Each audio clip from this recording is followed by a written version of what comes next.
Merhaba dostlarım. Gelin bugün ilginç bir konuya değinelim. Otomobilin ana vatanı sayılabilecek ülkede araba alım satım işleri nasıl oluyor? İnternetten online araba nasıl satın alınıyor? Hadi internetten girelim. Kendimize sepet ekle deyip online bir araç satın alalım.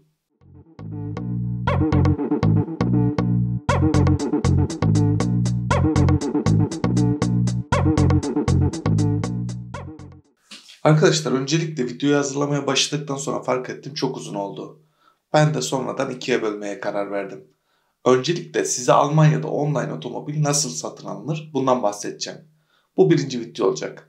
Gelecek haftada Almanya'da araba alım satım işlerini anlattığım ikinci bir video çekeceğim. Yoksa videolar aşırı uzun olacak. Şimdi öncelikle nereden başlasak? Ben size direkt olarak Almanya'da online otomobil nasıl satın alırsınız bundan bahsederek başlayayım. Ben 2 yıl önce ilk arabamı online araç satış sitesi otoeuro.com'dan aldım. Geçtiğimiz günlerde de o aldığım arabayı yine aynı siteden değiştirdim. Gelin size biraz öncelikle otoeuro'dan bahsedeyim. Evet, bu site Türkiye'deki ikinci el sitelerine benziyor. Hani şu kurumsal ikinci el araba siteleri var ya, onlara. Ama burada sepet ekle deyip araba satın alabiliyorsunuz. Yani Amazon'dan cep telefonu alır gibi ikinci el araba alıyorsunuz. Bu sitede araba ile ilgili ihtiyaç duyulan bütün bilgiler yer alıyor. Modeli, yılı, motor özellikleri, donanım özellikleri, kazalı olup olmadığı, ticari kullanıp olup olmadığı vesaire. Ufak tefek dahil bütün çizikleri ve kusurları görüyorsunuz. Yani arabayla ilgili sormanız gereken bütün soruların cevapları burada yer alıyor. Ben 2 yıl önce bu siteden bir adet Volvo V60 aldım. Bakın ilanı ve fiyatını da görebilirsiniz. Bu 2 yıl önceki fiyatı tabii. Bunu unutmayalım. Peki deneyimim nasıldı? Şimdi şunu da açıklamak lazım bu safhada.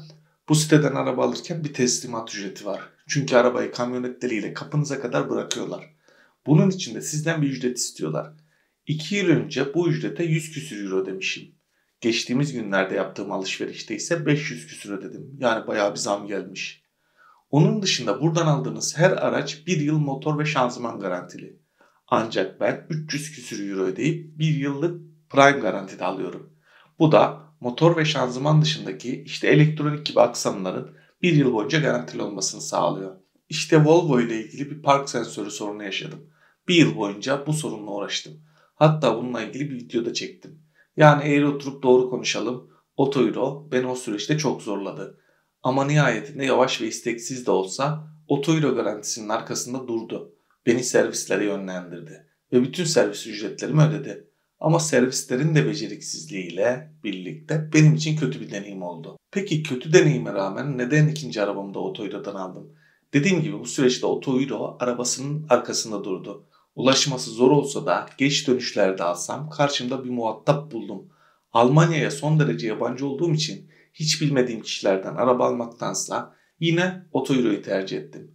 En azından iyi veya kötü bir muhatabım olduğunu biliyorum. Bir de Otoeuro onlardan aldığım Volvo'ya çok hızlı şekilde bir fiyat verdi. Arabanın şasi numarasını girdiğim anda bu araç bizim kayıtlarımızda var, teklifimiz şudur dediler. Verdikleri fiyat da çok ölü bir fiyat değildi. Burada Türk galericiler benim arabama 12-13 bin euro fiyat verirken Otoeuro 14.860 euro fiyat verdi. Üstelik dakikalar içinde arabanın şasi numarasını girdim, bazı soruları yanıtladım. Yaklaşık 10 dakika sürdü bu soruları yanıtlamam. Şasi numarasından kendi araçlarını tanıdılar ve muhtemelen yazılım aracılığıyla bana fiyat verdiler. Ve onlardan yeni aldığım arabayı getirince eskisini de götürmeyi vaat ettiler. Sadece verdiğim beyanların doğruluğunu kontrol edeceklerini söylediler. İşte arabanın kilometresini, ekranda bir hata olup olmadığını vesaire gibi onlara beyan ettiğim bilgileri teyit edeceklerini belirttiler. Ve benden sadece aradaki farkı talep ettiler. Ve evet, senaryo tam olarak onların anlattıkları gibi oldu. Bir kamyonet içinde yeni aracımı getirdiler. Ben onların getirdiği aracı kontrol ederken yaklaşık 15-20 dakika onlara verdiğim aracı kontrol ettiler. Bilgilerde bir sorun olmadığında karşılıklı teyitleştik. İmzalar attık. Aradaki farkı hemen orada havale yaptım hesaplarına. Ve yeni arabayı bana teslim edip eskisini de kamyona yükleyip götürdüler. Otoeuro bana Volvo için 14.860 euro fiyat vermişti. Ben 15.500'e bir ilan sitesine koydum. 15.500 için hem saatlerce adamlara araba beğendirmeye uğraştım hem de sonrasında benimle pazarlık yapmaya başladılar. Galerilere uğradım, 12-13 binden bahsettiler.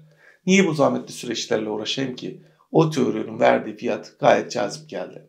Otoyuro'da satılan arabaların fiyatları nasıl peki? Fiyatlar aslında çok pahalı değil. Yani son kullanıcı veya diğer galerilerle karşılaştırınca çok garip fiyatlar görmüyorsunuz.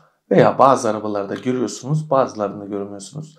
Ancak buradaki temel sıkıntı pazarlık olmaması. Yani diğer ikinci el sitelerinde veya galerilerde bir pazarlık payınız var. Ama Otoyuro'da maalesef yok. O yüzden biraz pahalı gelebilir. Ancak ben size aldığım araç üzerinden fiyatlardan bahsedeyim. Karşılaştırmayı öyle yaparsınız. Ben Otoyuro'dan 2020 model bir Skoda Karoq aldım. Araç 2.0 dizel, 150 beygir, otomatik vites ve 4x4 bir araç. 79 bin kilometrede. Style paket ama burada Almanya ile Türkiye arasındaki bir farktan bahsetmem lazım. Arkadaşlar biz Türkiye'de donanım paketlerine çok önem veriyoruz haklı olarak. Örneğin Volkswagen araçlarda aracın konfor veya highline olması bizim için önemli. Çünkü içindeki birçok ekstra özelliği bu belirliyor. Çünkü biz Türkiye'de özel donanımları pek tercih etmiyoruz. Çok ender sıfır araç alırken ekstra bir şeyler koyduruyoruz. O yüzden donanım paketleri önemli oluyor. Ancak Almanya'daki donanım paketleri bu kadar önemli değil. Ben bundan önce bir Passat aldım Otoyuro'dan. Bozuk çıktığı için geri gönderdim. Araç business paketti ancak Highline'lardan doluydu. Burada insanlar sıfır araç alırken donanımları özgürce seçtiği için aracın paketinden ziyade içindeki donanımlara tek tek bakmak gerekiyor.